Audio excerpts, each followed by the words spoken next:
Don Bosco media நேயர்களுக்கு என்னுடைய வணக்கங்களும் வாழ்த்துக்களும். ஒருவேளை டொன்போஸ்கோவுடைய இதயத்தை திறந்து பார்த்தால் அங்கு யார் இருப்பார்கள்? இயேசு இருப்பாரா? அன்னை இருப்பாளா? அல்லது இளைஞர்கள் இருப்பார்களா? டொன்போஸ்கோவுடைய இதயத்தை அவருடைய வாழ்க்கை முறையிலிருந்து கொஞ்சம் திறந்து பார்க்கலாமே.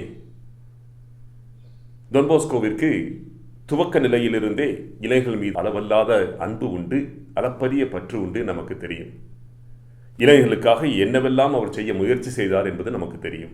அவருடைய வாழ்க்கையில் ஒரு சில பகுதிகளில் ஒரு சில நிகழ்வுகளை எடுத்து பார்த்தோம் அப்படின்னாக்க அவர் எந்த அளவிற்கு இளைஞர்களை அன்பு செய்தார் என்று நம்மால் உணர்ந்து கொள்ள முடியும். டொன்போஸ்கோ தன்னுடைய திருநிலைப்பாட்டிற்கு பிறகு, குருவாக திருநிலைப்படுத்தப்பட்ட பிறகு, அவர் முதல் 5 மாதங்கள் ஒரு பங்கிலே, கஸ்டல்னோவோ என்று அவருடைய பங்கிலேயே அவர் உதவி பங்கு தந்தையாக இருக்கின்றார். அந்த உதவி பங்கு தந்தையாக இருந்த பொழுது அவர் திருப்பலி ஆற்றுவது, மற்ற கடமைகளை நிறைவேற்றுவது என்று எல்லா பணிகளையும் செய்து வந்தார். ஆனால் இந்த எல்லா பணிகளையும் விட அவருக்கு மிகவும் பிடித்தமான பணி என்னவென்றால், அவரே அவருடைய வாழ்க்கை சரிதையில் எழுதியிருப்பது இளைஞர்களுக்கு, சிறுவர்களுக்கு மறைக்கல்வி வகுப்பு எடுப்பது என்பது. ஏனென்றால் இளைஞர்களோடு பேசுவதும் இறைவனை இளைஞர்களுக்கு கொண்டு சேர்ப்பதும் அவருக்கு மிக மிக பிடித்த ஒன்றாக இருந்தது. அங்கு இறைவனும் இருந்தார், இளைஞர்களும் இருந்தார்கள். அதனால்தான் அவருக்கு ரொம்ப பிடிச்சது. இது எந்த அளவிற்கு என்றால், அதுவரை இல்லாத நிகழ்வுகள் அங்கு நிகழ துவங்கியது. டொன்போஸ்கோவை இளைஞர்கள் சுற்றி வர ஆரம்பிக்கின்றார்கள். அவர் எங்கு சென்றாலுமே இளைஞர்கள் சுற்றி திரிய ஆரம்பிக்கின்றார்கள். இது அவருடைய அந்த துவக்க காலத்தில் மட்டுமல்ல. அவர் தன்னுடைய படிப்பினை தொடருகின்றார் குருத்துவ திருநிலைப்பாட்டிற்கு பிறகு.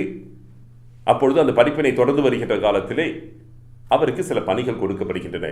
அவர் கல்வி பணி எடுக்கின்றார், சிறைச்சாலைகளின் இளைஞர்களை கண்டுகொள்கின்றார். அதே நேரத்தில் அதிகமான இடங்களில் அவர்களை மறைவுரை ஆற்றுவதற்கும் வழிபாட்டிற்கும் அழைக்கின்றார்கள். அந்த மறைவுரை ஆற்றிவிட்டு அல்லது வழிபாட்டிற்கு அவர் செல்லுகின்ற நேரத்தில், ஒப்புரவு அருட்சாதனத்திற்கென்று அவர் அமர்ந்திருக்கின்ற நேரத்திலே அவருக்கு என்றே ஒரு மிகப்பெரிய கூட்டமாக இளைஞர்கள் அவரை சுற்றி நின்று கொண்டிருப்பார்கள், அவரிடம் ஒப்புரவு அருட்சாதனத்தை பெறுவதற்காக. மற்ற குருக்கள் எல்லாம் சுற்றி அமர்ந்திருந்த பொழுதும் மற்றவர்களிடம் செல்லாமல் டொன்போஸ்கோவிடமே இளைஞர்கள் அவரை நாடி வந்தது பிறருக்கு ஆச்சரியமாகவும் இருந்தது, பொறாமைப்படவும் வைத்தது. டொன்போஸ்கோ இளைஞர்களை எவ்வாறு அன்பு செய்தார் என்பதற்கு இதுவும் ஒரு அழகான ஒரு உதாரணம். டொன்போஸ்கோவுடைய இதயத்தில் யார் இருந்தார் என்று உங்களுக்கும் எனக்கும் நன்றாக தெரியும். முழுக்க முழுக்க இளைஞர்கள் நிரம்பி இருந்தார்கள். அந்த இளைஞர்களில் இறைவனும் இருந்தார், இயேசுவும் இருந்தார், அன்னையும் இருந்தார்.